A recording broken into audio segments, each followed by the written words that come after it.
செங்கல்பட்டு சுங்கச்சாவடி சுங்க கட்டண உயர்வை கண்டித்து புரட்சி பாரதம் கட்சியினர் சுங்கச்சாவடியை முற்றுகையிட்டனர்.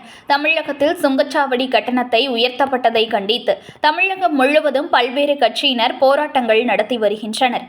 அந்த வகையில் செங்கல்பட்டு மாவட்டம் பரனூர் சுங்கச்சாவடியில் சுங்க கட்டணம் உயர்வை கண்டித்து புரட்சி பாரதம் கட்சியினர் சுங்கச்சாவடியை முற்றுகையிட்டு போராட்டம் செய்தனர். இதனை அறிந்த முன்கூட்டியே கூடியிருந்த காவல்துறையினர் அவர்களை வழிமறித்து கைது செய்து திருமண மண்டபத்தில் அடைத்தனர். இதனால் அங்கு சிறிது நேரம் போக்குவரத்து பாதிக்கப்பட்டது.